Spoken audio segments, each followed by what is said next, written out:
I'm not really in favor of TV crossover stunts between two shows that aren't really related to each other. They're not in the same universe. It's one thing to have crossovers that feel believable and organic, like crossing over Buffy and Angel or Star Trek The Next Generation and Deep Space Nine. Obviously, those examples work because Buffy the Vampire Slayer and Angel are in the same universe. Deep Space Nine and Next Generation are in the same universe.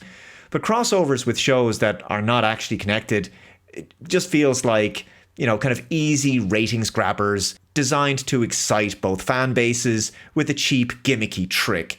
But maybe, there could have been a time when a Star Trek Doctor Who crossover might have worked. Not that I would ever have personally wanted to see such a thing, but sure, if the writing had been good and if it was made, say, during the David Tennant or Matt Smith eras. But of course, Star Trek had gone off the air in 2005 with Enterprise, and then it went on a 4-year hiatus until the first Kelvin Timeline reboot in 2009, followed by a return to TV in 2017 with Discovery. So the opportunity and the impetus, at least on the Star Trek side, wasn't there. But of course, Star Trek characters theoretically could have appeared in Doctor Who, which returned in 2005. But of course, we're living in a time of multiverse crossovers where, previous versions of pop culture characters played by different actors can be brought back and magically justified with multiverse plot device MacGuffins.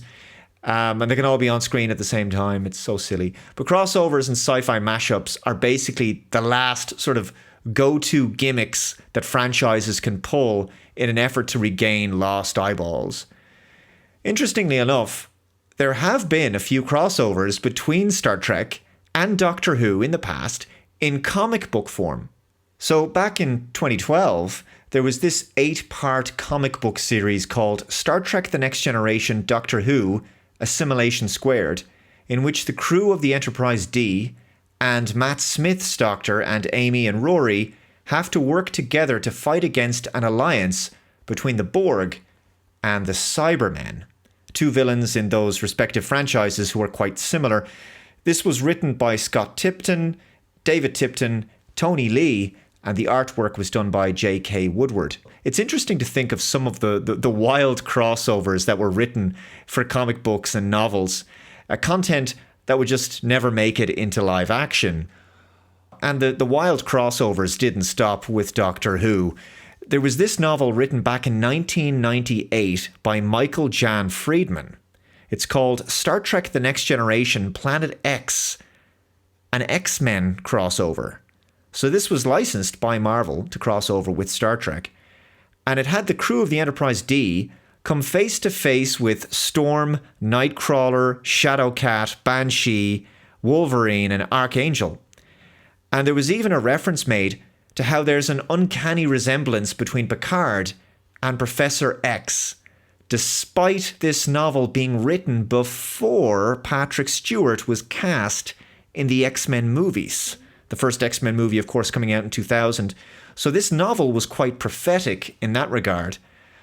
But it's quite a crazy idea that comes off as very fan-fiction-y, though apparently a lot of people enjoy this novel, so maybe I'll give it a whirl sometime because I haven't read it.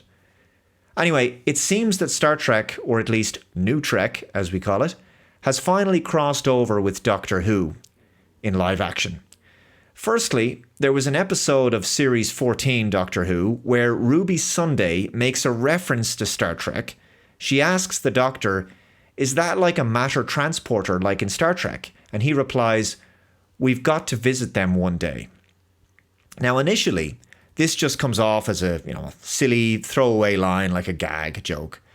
But a connection between the two series has now been reciprocated twice on Star Trek Strange New Worlds. In the third series episode, The Saylat Who Ate Its Tail, the Enterprise is trapped in a scavenger, and you can see, if you look closely, clearly that's the TARDIS. That's the Doctor's blue police box.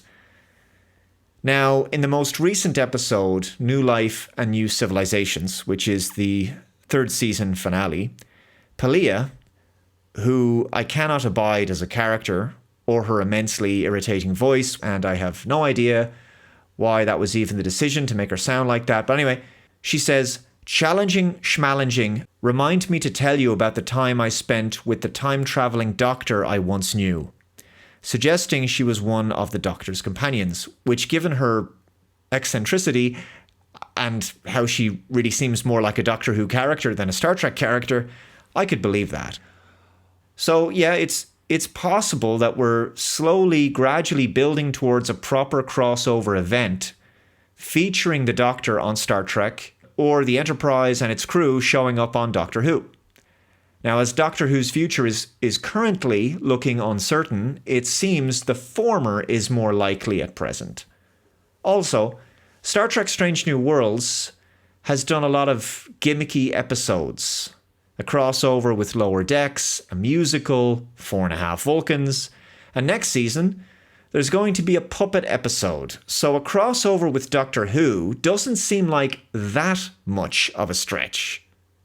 The only question is, which Doctor would it be?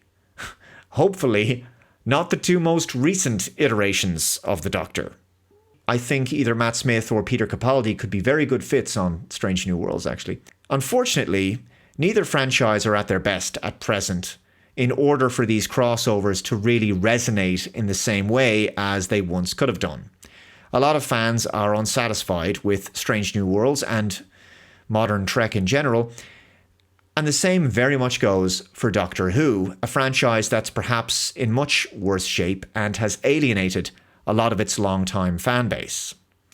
And in my opinion, these kinds of zany, wacky crossovers feel very much like fan fiction wish fulfillment and are probably best suited to non-canon comic books and expanded universe novels rather than actual live-action canon Star Trek. Well, then it's probably just as well that Star Trek Strange New Worlds doesn't really feel like proper canon Star Trek. But anyway, what do you guys think about this?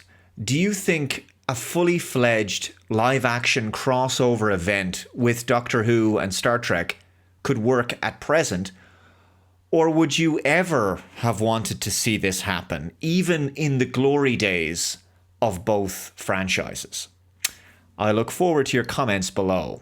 So I'll wrap this video up here. If you haven't already, please subscribe to the channel and remember to hit the notification bell to be notified of future updates on the channel. Please share this video out there, hit that like button. Take care, and thank you very much for watching. See you next time.